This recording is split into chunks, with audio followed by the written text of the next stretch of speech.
Dans cette vidéo, nous allons voir comment créer des liens entre différentes diapositives d'un diaporama.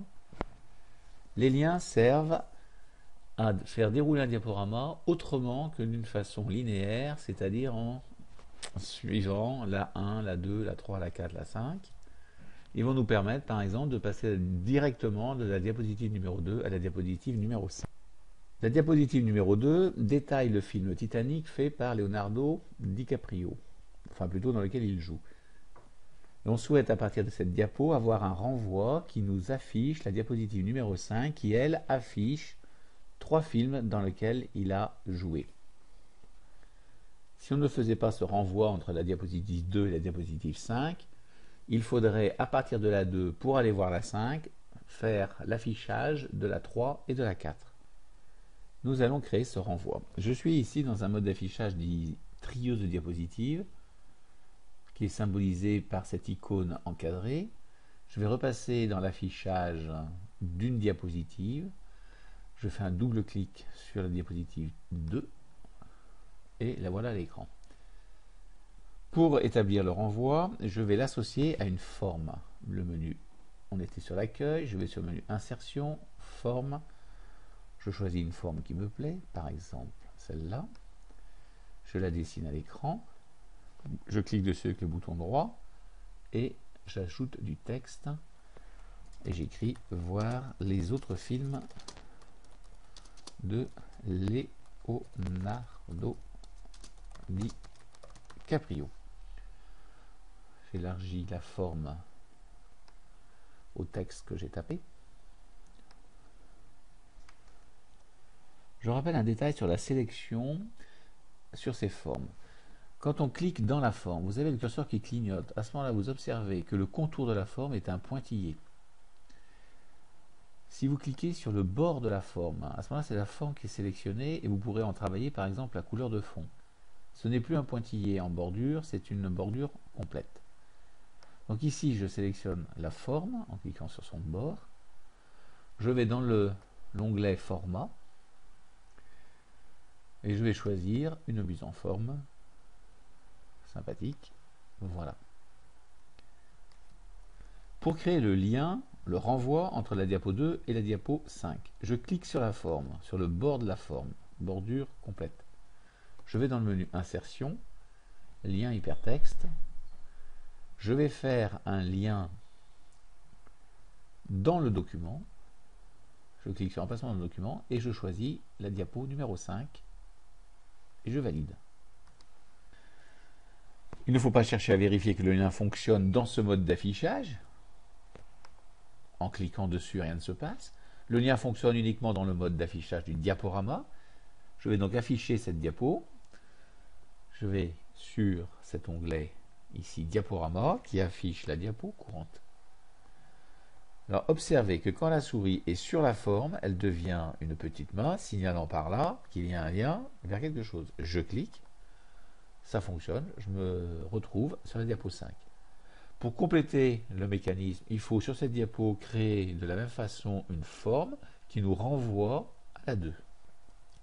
Je sors du diaporama par la touche Échappe, je vais sur la diapositive numéro 5 et je procède de la même façon pour insérer une forme. Insertion, forme, je choisis par exemple cette flèche. Bon, notez que j'ai choisi une forme qui est proposée par PowerPoint. Je pourrais tout aussi bien récupérer une image qui me plaît sur Internet, la copier entre Internet et la coller dans ma diapositive PowerPoint. Et cette image servirait de base au lien de renvoi. Je vais elle aussi lui donner une autre couleur. Voilà. Pour créer le lien, je sélectionne ma forme. Comme tout à l'heure, insertion d'un lien dans le document et je retourne à ma diapo numéro 2. Et c'est fait. Je vais tester. À partir de l'onglet diaporama, j'ai la possibilité de lancer le diaporama à partir du début, à partir de la diapo actuelle. J'ai donc un lien qui est signalé par la main, je clique dessus, Me voilà à la diapo 2. Je vais faire un petit aller-retour. Je clique sur cette forme. Me voilà à la diapo 5. La mécanique de renvoi fonctionne. Je sors du diaporama. Je vais rajouter une précision sur la création de la forme. Je vais refaire une autre forme. Donc, insertion d'une forme. Je reprends la même, je la dessine. J'ajoute bouton droit, modifier le texte. Voir les films de, je ne vais pas plus loin, Leonardo DiCaprio. Voilà. Alors, si vous sélectionnez l'intérieur de la forme, à savoir le texte, notez qu'il y a donc une bordure pointillée autour. C'est donc le texte que vous avez sélectionné. Si vous associez un lien, comme tout à l'heure, à ce texte, et on s'y prend de la même façon, vous obtenez un lien. Je vais le tester. Diaporama, à partir de la diapo actuelle. Voilà. Alors, notez que vous avez la main qui traduit qu'il y a un lien, et si je clique, ça fonctionne aussi. Et j'ai bien sûr la mécanique de renvoi. La différence entre cette forme de gauche et cette forme de droite, je préfère la forme de gauche parce que le texte n'est pas souligné, sa couleur n'a pas changé, alors qu'ici, en ayant...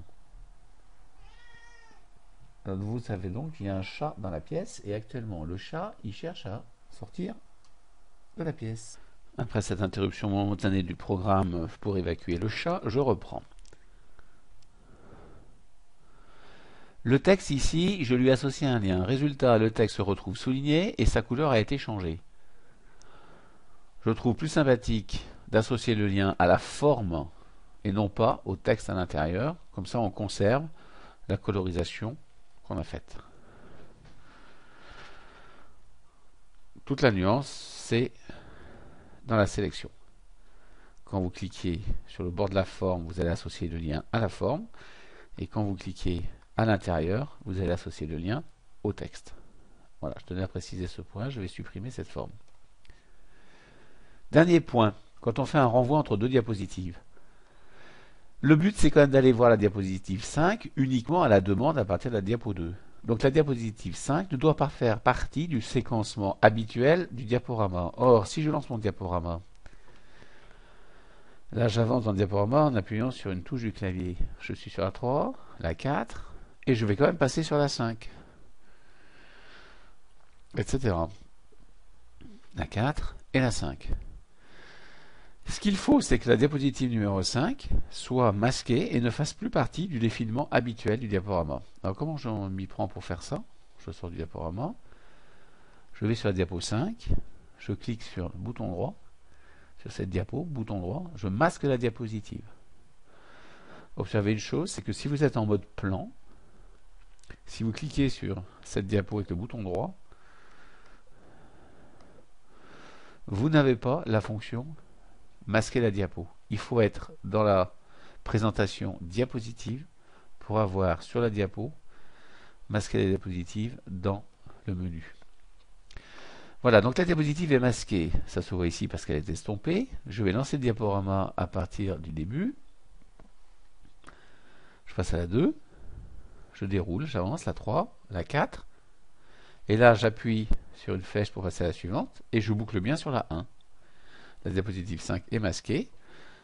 Donc finalement, je ne peux aller à la diapositive numéro 5 qu'en passant par mon aiguillage. En cliquant ici. Voilà, et je reviens. Voilà, l'aiguillage a été installé, c'est donc terminé.